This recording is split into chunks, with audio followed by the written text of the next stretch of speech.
नमस्कार, मी संदीप सोनकर आणि माझ्याशी सिद्धकला ज्योतिषबाई संदीप या युट्यूब चॅनल मध्ये तुमचं मनापासून स्वागत.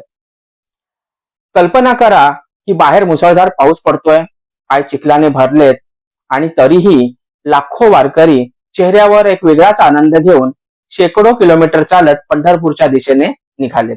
हा प्रवास फक्त श्रद्धेचा आहे की त्यामागे आपल्या ऋषीमुनींनी हजारो वर्षापूर्वी केलेला निसर्ग, खगोलशास्त्र, ज्योतिषशास्त्र आणि मानवी शरीराचा सखोल अभ्यास जडलाय?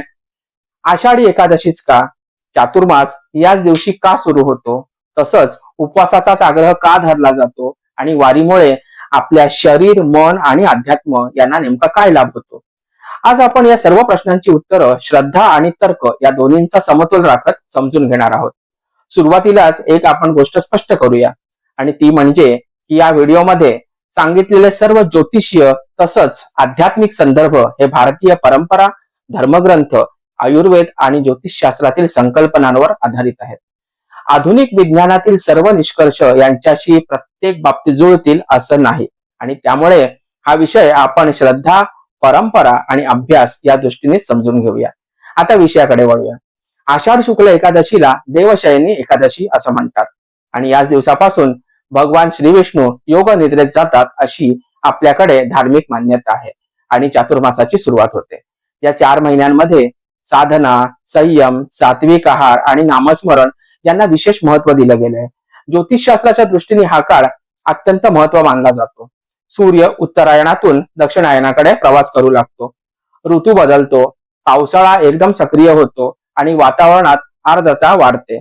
निसर्गाचं संपूर्ण चक्रच बदलून जातं आणि आपल्या ऋषीमुनींनी या बदलांचा मानवी शरीर आणि मनावर होणारा परिणाम हजारो वर्षापूर्वी ओळखला होता. एकादशीचा सर्वात जवळचा संबंध हा चंद्राशी आहे.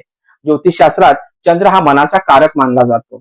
पावसाळ्यामध्ये सूर्यप्रकाश कमी असतो, ढगाळ वातावरण वाढतं आणि काही लोकांना आळस, अस्थिरता किंवा मानसिक चंचलता जाणवू शकते. आणि म्हणूनच या काळात नामस्मरण, भजन, हरिपाठ, ध्यान आणि उपवास यांवर भर दिला गेला. सतत राम कृष्ण हरी किंवा विठ्ठल विठ्ठल या नामाचा जप केल्याने मन एका केंद्रावर स्थिर करण्याचा प्रयत्न केला जाऊ शकतो. आधुनिक मानसशास्त्रामध्ये याची तुलना फोकस्ड अटेन्शन मेडिटेशन किंवा मंत्रा मेडिटेशन या ध्यान पद्धतीशी केली जाऊ शकते. तसंच अनेक वारकरी एकत्र नामस्मरण करतात, ज्याकडे आजच्या भाषेमध्ये ग्रुप मेडिटेशन किंवा कलेक्टिव्ह चॅन्टिंग एक्सपिरियन्स असंही पाहिलं जातं. दुसरं कारण म्हणजे आरोग्य. आयुर्वेदानुसार पावसाळ्यामध्ये जठराग्नी मंदावतो, पचनशक्ती कमी होते आणि संसर्गजन्य आजारांची शक्यता वाढते. त्यामुळे या दिवशी हलका, सात्विक आणि सहज पचणारा आहार किंवा उपवास करण्याची पद्धत निर्माण झाली. त्यामुळे शरीरालाही विश्राम मिळतो आणि मनालाही शिस्त लागते. आता एक महत्वाचा प्रश्न, आणि तो म्हणजे लाखो लोक पायी वारी का करतात? आता यामागे सुद्धा एक सुंदर विचार आहे. नियमित चालणं हा सर्वोत्तम व्यायाम मानला जातो हे आपल्या सगळ्यांनाच माहिती आहे. सतत चालल्यामुळे शरीर सक्रिय राहतं, श्वसन सुधारतं, सहनशक्ती वाढते आणि समूहामध्ये भजन कीर्तन करत चालल्यामुळे मानसिक ताण सुद्धा कमी होण्यास मदत होते. आजच्या आरोग्यशास्त्रामध्ये याची तुलना आपण करू शकतो, ते म्हणजे माइंडफुल वॉकिंग, कम्युनिटी वॉकिंग आणि ग्रुप मेडिटेशन इन मोशन. आधुनिक मानसशास्त्र ज्याला कलेक्टिव्ह पॉझिटिव्ह एक्सपिरियन्स किंवा सोशल बॉन्डिंग म्हणतं, त्याचा अनुभव वारकरी परंपरेत आपल्याकडे शेकडो वर्षापासून दिसून येतो. वारी म्हणजे फक्त पंढरपूरला पोहोचण्याचा प्रवास नसून अहंकारातून नम्रतेकडे, अस्थिर मनातून शांत मनाकडे आणि स्वतःकडून परमेश्वराकडे जाण्याचा आपल्या अंतर्मनाचा प्रवास आहे. आता पाहूया या दिवसासाठी काही सोपे पण प्रभावी ज्योतिषशास्त्रीय उपाय. पहिला उपाय म्हणजे सकाळी स्नान करून भगवान विठ्ठल रुक्मिणीचे दर्शन घ्यावं किंवा घरच्या देवघरात प्रार्थना करावी. कमीत कमी 108 वेळा ओम नमो भगवते वासुदेवाय किंवा श्री विठ्ठलाय नमः या मंत्राचा जप करावा. दुसरा उपाय म्हणजे तुळशी वृंदावनाजवळ शुद्ध तुपाचा दिवा लावावा आणि रामकृष्ण हरी किंवा हरिपाठाचे पठण करावं. तिसरा उपाय म्हणजे आपल्या क्षमतेनुसार अन्नदान करावं. पावसाळा असल्यामुळे गरजू व्यक्तींना छत्री, रेनकोट किंवा पिण्याच्या पाण्याची व्यवस्था करून देणंही अत्यंत पुण्यकारक मानलं जातं. चौथा उपाय म्हणजे शक्य असल्यास या दिवशी मोबाईल आणि सोशल मीडियावरचा वेळ कमी करून कुटुंबासोबत हरिपाठ, अभंग किंवा विष्णू सहस्त्रनामाचे श्रवण करा. मनाला मिळणारी शांतता ही या दिवसाची खरी कमाई आहे.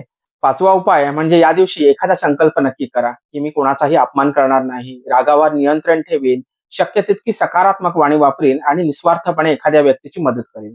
अनेकदा ग्रहशांतीपेक्षा चांगले कर्मच आपल्याला अधिक प्रभाव देऊन जातं. आणि म्हणूनच पहा ना, नामस्मरण म्हणजे मंत्रा मेडिटेशन, वारी म्हणजे माइंडफुल कम्युनिटी वॉकिंग, भजन कीर्तन म्हणजे कलेक्टिव्ह पॉझिटिव्ह एक्सपिरियन्स आणि एकत्र केलेले नामस्मरण म्हणजेच ग्रुप मेडिटेशन यांसारख्या संकल्पनांची आठवण करून देणाऱ्या आपल्या परंपरा आहेत. आपल्या ऋषीमुनींनी या सर्व गोष्टी हजारो वर्षापूर्वी समाज जीवनाचा एक अविभाज्य भाग बनवल्या. मित्रांनो, आपल्या ऋषीमुनींनी दिलेल्या या सर्व परंपरा केवळ श्रद्धेवर आधारित नाहीत, तर त्या निसर्ग, ऋतुचक्र, आरोग्य, मानसशास्त्र आणि अध्यात्म यांचा समतोल साधण्याचा सुंदर प्रयत्न करतायत. आणि म्हणूनच आषाढी एकादशी ही केवळ उपवासाचा दिवस नाही, तर स्वतःला नव्याने घडवण्याची एक सुवर्ण संधी आहे. शेवटी एक गोष्ट लक्षात ठेवा, ज्योतिष हे दिशा दाखवतं, धर्म हा प्रेरणा देतो आणि योग्य कर्म आपलं जीवन घडवतं. जर हा व्हिडिओ तुम्हाला आवडला असेल तर लाईक करा, शेअर करा आणि श्री सिद्धकला ज्योतिष बाय संदीप या चॅनलला सबस्क्राईब करा. पुन्हा एकदा भेटूया नव्या विषयासह. तोपर्यंत विठ्ठल नामाचा गजर करत राहा. ग्रह दिशा दाखवतात, पण यश आपल्या योग्य प्रयत्नांनीच निश्चित होतं. जय ज्योतिष.